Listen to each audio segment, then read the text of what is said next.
finally got through. Her voice was frighteningly low. I could sense her intense anger in just a few words. And I know who this voice belongs to. It's Shelley, my ex-husband's sister. It's been quite a while, hasn't it? As always, she's still assertive in her speech. I've been trying to contact you many times, and yet you had the audacity to ignore me. Her nagging tone hasn't changed. What is the purpose of your call? Don't play dumb with me. Shelley didn't seem to appreciate my businesslike manner, as her voice crackled through the speaker. I lent you $30,000 because your child was enrolling in a private elementary school, right? So, repay that money. I couldn't understand what she was saying. A child. Exactly. Even though he's not that special. Quite an accomplishment, isn't it? Whose child could she be talking about? Excuse me, but are you mistaking me for someone else? Since I had no recollection of any such conversation, I even began to doubt if the caller was indeed Shelley. What are you talking about? Dean and Alice, your children, my nephew, right? When did I and my ex-husband, Dean, have a child together? That was what I wanted to ask. Dean and I got divorced 5 years ago, remember? We definitely don't have any children. After a brief silence, Shelley burst into laughter. I woke up in the morning and opened the window. Despite the season transitioning into spring, the air that entered the room was still chilly. Trying not to wake up my husband, Dean, I started preparing breakfast. A slice of bread, vegetable soup, fried eggs, and sausages. That's my usual breakfast. After saying a prayer before eating, I had my meal alone. My husband works as a caregiver, and today he starts his shift in the afternoon. As I sipped on my coffee after the meal, my husband rubbed his eyes and slowly woke up. Smells good. Could you make me some coffee too? He said and opened a bag of energy bars from the kitchen shelf. I already had ground coffee beans ready, so I brewed some coffee for my husband. I handed him the coffee as he nibbled on the energy bar at the living room table instead of the dining table. He was engrossed in watching the morning news on TV and scrolling through his phone, not noticing the coffee I offered. After placing the coffee on the table, I grabbed my jacket and left the room. I'm off. There was no response from my husband. My name is Alice White. I recently got married to a man I met at the same workplace. Good morning, Alice. As I arrived for work, a new office clerk who joined in April greeted me. Good morning, Laura. I returned the greeting and punched my time card. At work, I go by my maiden name. This is partly because my husband also works here, but mostly to maintain a boundary between work and personal life. After changing in the locker room, I headed to my workstation. While I work at the same care facility as my husband, I'm not a caregiver. I work there as a nutritionist. As I entered the kitchen, breakfast for the residents was being served. I quickly glanced over the dishes that had returned to the wash area and started the dishwasher. As I tidied up the remaining items, I was stopped by one of the part-time staff members. She asked me to stop cleaning up and start preparing for lunch instead. Even though I'm a nutritionist, my role involves more than just planning menus. In our kitchen, we have cooks, kitchen assistants, and myself, all working together to prepare meals. We prepare daily dishes, soups, rice, and bread, arranging them on plates, serving trays, and then delivering them to the residents. I always hope that the meals are enjoyed by everyone. Over the countless meals I've helped prepare, I've watched as they're delivered, each time silently wishing for their satisfaction.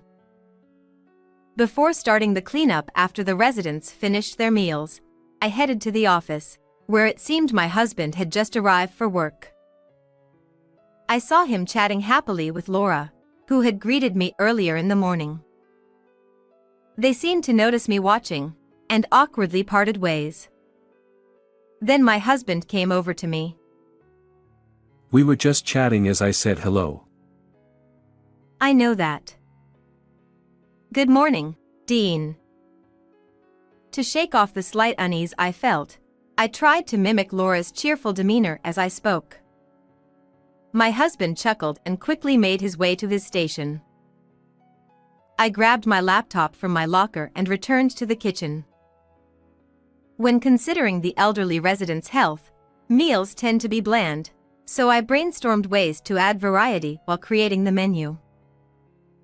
As I worked on this, it was time to start cleaning up from lunch, followed by preparing for dinner and the next morning's breakfast.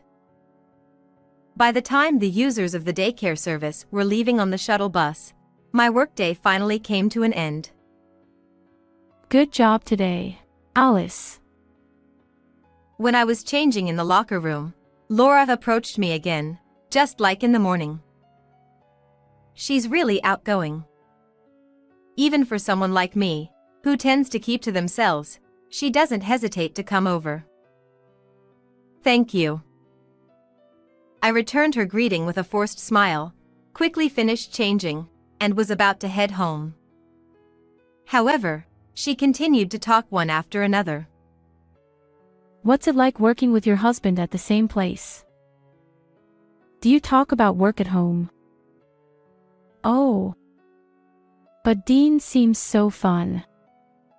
It must be nice to come home to someone like him even when you're tired. I wish I could marry someone like Dean. Whether she's actually listening to my responses, or if she even cares about what I say, it's like she's just talking to herself. Well then, see you later.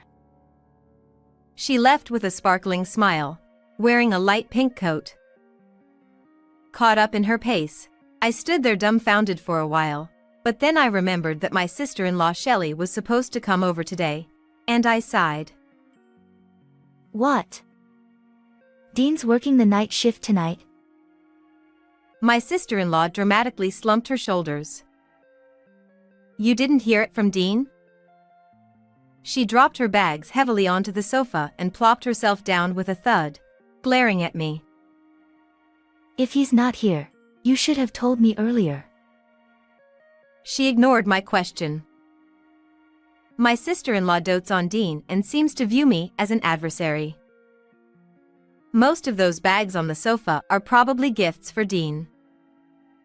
By the way, Alice, I'm hungry. What's for dinner? My sister-in-law asked without even glancing at me as she turned on the TV while I was preparing dinner in the kitchen. When I first got married, I was surprised by how unabashed she was, but now I'm used to it. I've toughened up quite a bit myself. I've made meatloaf, green salad, and a hearty soup tonight. I carried the meal to the table in front of the sofa where my sister-in-law was sitting. As usual, such plain dishes. While I couldn't help but think, well, then don't eat it. I muttered a quiet, I'm sorry. But I knew my sister-in-law wouldn't hear it anyway. Dean is still young, and caregiving is such a physically demanding job. Are these simple meals really enough for him? It was the usual nagging from my sister-in-law. I just nodded along. Yes, while internally brainstorming ideas for the facility's menu. Maybe I could give the meatloaf a Chinese twist, or try expanding the variety of soups. Are you even listening? Perhaps I seemed absent-minded, as my sister-in-law's tone grew sharper. I'm sorry. Once again, I muttered quietly. Marrying someone who can't even listen to others. Dean deserves better. Come to think of it, none of his ex-girlfriends were any good either. Every conversation with her overflowed with her overprotective love for her brother. After ranting on for a while, Dean is not here and it's boring being around you. With those words, she left. She had finished the meal I prepared. Despite her complaints, it seemed she found it delicious. That gave me a sense of relief. The next morning, as soon as my husband returned home, he confronted me. It didn't matter to him that it was supposed to be a relaxing day off for me. I heard my sister came over yesterday. Why didn't you tell me? Like sister, like brother. Why couldn't they have sorted things out between themselves instead of putting me in the middle? I did tell you. I told your sister that you were on the night shift. And I also told you in advance that she was coming over. As I responded calmly, Dean stormed off to the bedroom, breathing heavily. Before getting married, he was kind, popular with the residents, and we had fun together. But once we started living together after marriage, his attitude started changing, and sometimes he would join his sister to belittle me. I was fed up with him, but people at work envied me. Come to think of it, even Laura said she wanted to marry someone like him. He may have a good facade, but I'm the one who fell for it. That day, my husband woke up in the evening and immediately started getting ready. When I asked if he needed dinner, he said he was going out for drinks with colleagues. I hadn't heard anything about that. Could it be that it's with that new office clerk who joined recently? I asked jokingly, but his face turned red in an instant, and he eventually raised his voice. What I do on my day off and who I have dinner with is none of your business. Are you accusing me of cheating? You don't trust me. He got angrier than I expected, and I was taken aback. I apologized sincerely and saw him off. Afterward, I sat there, lost in thought. What exactly is marriage? But no matter how much I thought about it, I couldn't find an answer. I had dinner alone and decided to go to bed early for work the next day. And so, the same kind of days passed by, and it had been 2 years since we got married. My husband remained cold towards me, and my sister-in-law continued to come to the house, leaving behind her nagging remarks. We hadn't had any children, and I couldn't say that our relationship was good. In fact, my affection for my husband was fading day by day. During break time, as I listened to the conversations of the kitchen assistants, it seemed that everyone was experiencing similar situations. However, those who complained about their husbands seemed somehow happier. Despite all the complaints, they had been together for many years, so there must be some feelings there, I thought. Alice, your husband can't be like that, can he? But no matter how I tried to reassure them, no one believed me. One evening, as I was leaving, I saw my husband and Laura chatting happily. I had witnessed their friendly interaction almost every day. While their closeness used to bother me, I had grown numb to it over time. One morning, as I was enjoying coffee after a meal, my husband came downstairs. "Are you going somewhere?" Even though it was our day off together, we usually spent it separately. Seeing him getting dressed so early made me suspicious, so I asked. Yeah, I'm going out for a bit, but before that, I need to talk to you. He said, looking at me with an unusually serious expression. A strange feeling stirred within me. As I faced him, he looked down, avoiding eye contact. A heavy silence hung in the air, and eventually, He began to speak hesitantly. As time went by, I decided to leave my job at the care facility and started working as a cook at a child care center. It was a small center, so I was much closer to the children, and seeing their unfiltered emotions every day seemed to awaken something within me.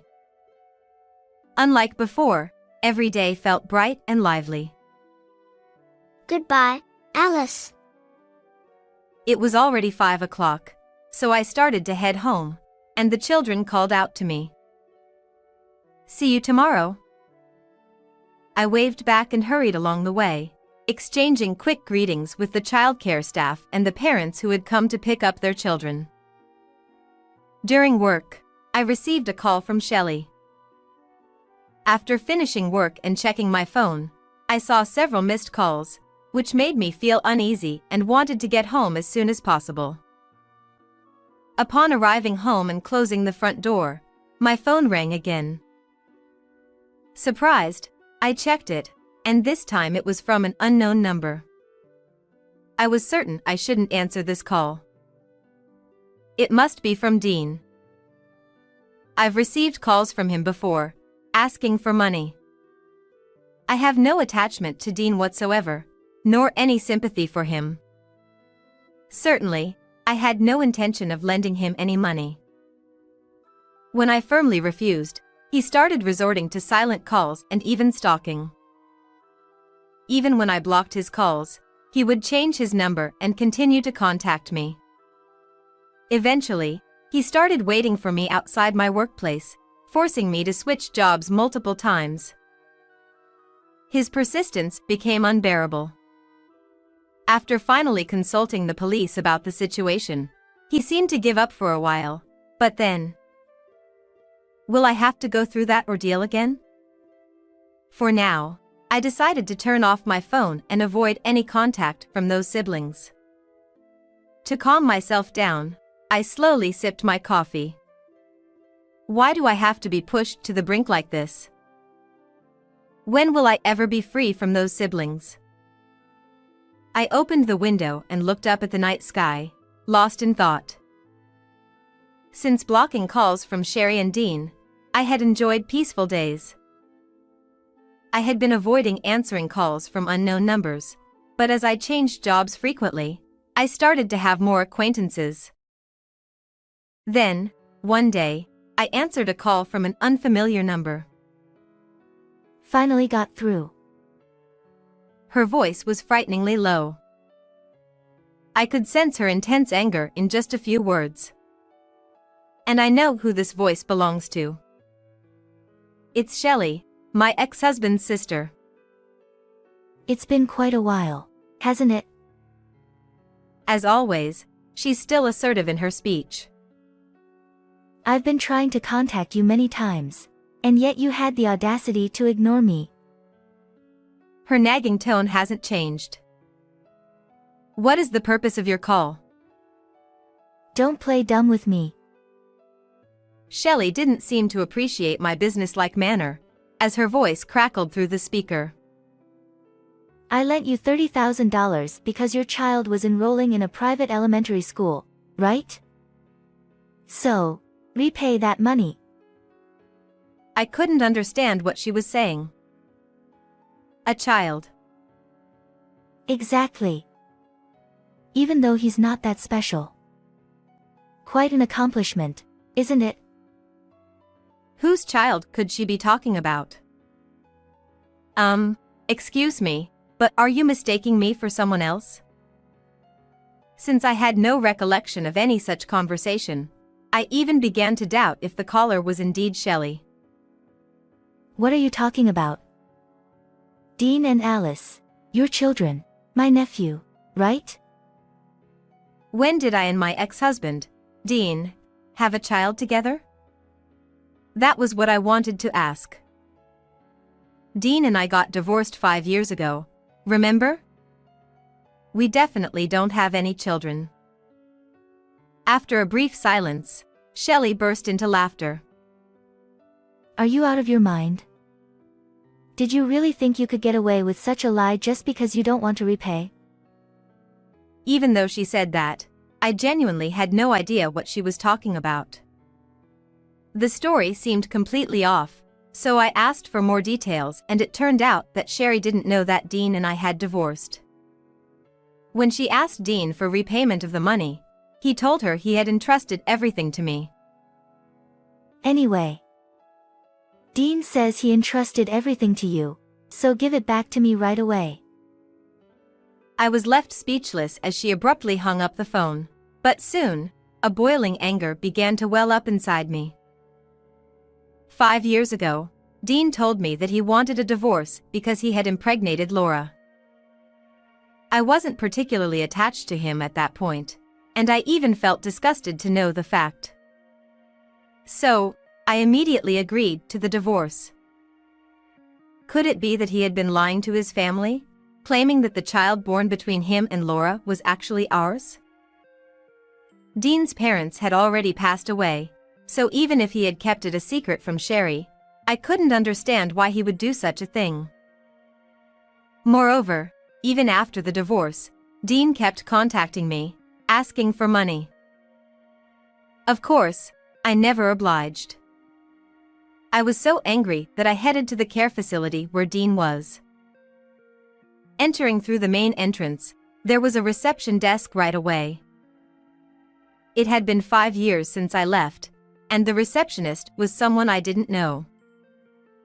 "Is Mr. Dean White here?" I asked eagerly, leaning forward. The receptionist, taken aback by my intensity, sought help from a veteran staff member who was standing behind her. The veteran staff member approached me upon seeing my face. Since I also knew her, we were both delighted to see each other after such a long time. However, this wasn't the time for that. I told her that I had business with Dean and asked her to call him. From her reaction, it seemed that here too, I was still considered married. Come to think of it, I couldn't see Laura around. Perhaps she had quit her job to focus on raising her child. As I pondered over these thoughts, Dean hurriedly approached. Please don't come here. He whispered to me, leading me outside to avoid attracting attention. It's been a while. I certainly wasn't happy to see him again. Frankly, I never wanted to see his face again. What's going on today? Despite my feelings, Dean seemed oddly fidgety. It was unsettling. In brief, I recounted the story I had heard from Sherry. "So, make sure to pay her back, okay? $30,000. With those words, I turned my back on him and left. While I was curious about why he hid our divorce and who Sherry's nephew might be, I just wanted to get away from there as quickly as possible. When I got home, I immediately took a bath. I felt like I had been exposed to dirty air, so I wanted to wash it all away. After getting out of the bath, I checked my phone and saw a message from Dean. I don't know anything. If my sister is telling you to give money back, then it's up to you to figure it out. I was stunned by the message when I heard the sound of the front door opening. I'm home. Alice? What's wrong? Hearing the voice of Oscar, with whom I lived together, I felt relieved and tears welled up in my eyes. Watching him flustered by my crying, I couldn't help but chuckle, finding his reaction adorable. Hey, are you okay now? Can I ask what happened? I am soon to marry him, who cuddles up to me with eyes as moist as a puppy's. While I had mentioned my divorce history, I wondered how he would react if he knew about the troubles with my ex-husband. That's why I hadn't told him about the calls from Dean or Sherry, or the past stalking incidents. I'm okay now. Sorry for surprising you. I want to be with Oscar forever.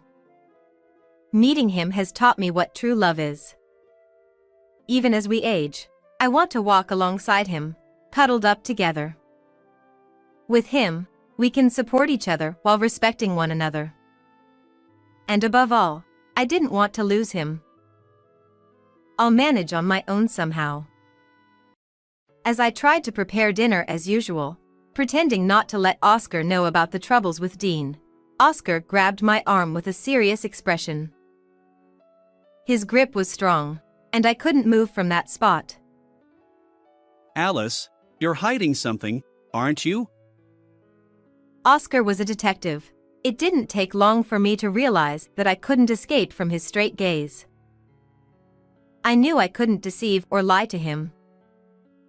I'm sorry. I lowered my head and told Oscar about the situation, waiting for his reaction. Surely, he would be disappointed. As long as there were conflicts with my ex-husband, or rather, as long as I hadn't properly settled my past relationships, he probably wouldn't want to be with me anymore. Why didn't you tell me until now? I could feel him slipping away just like that. Even though I wanted to speak up, my voice wouldn't come out. I just kept looking down. What expression was Oscar wearing as he faced me? I was too scared to check. Oscar let out a deep sigh. It's over. Just as I thought that, I found myself in his arms. Don't bear it all alone, rely on me more. In the warmth of Oscar's embrace, I could feel his arms trembling. He was anxious too. He asked me to share half of the burden I had been carrying alone. I had never felt so fulfilled before.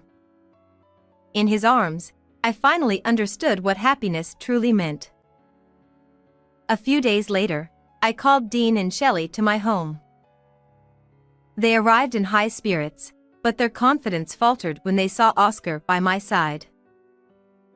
Who's this guy? Shelley glanced at Oscar and me with disdain, but Oscar paid no attention to her and began questioning Dean. He asked about the $30,000 loan, the date he borrowed, and the reasons for hiding the divorce from his own sister.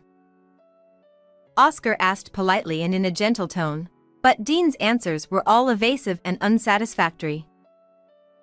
I don't care about the reasons for the loan or the divorce. Anyway, Alice, you held on to it, right? So, if you just give it back to me, that's all that matters. Sherry seemed determined to make me pay. Are you okay with your brother being charged with fraud?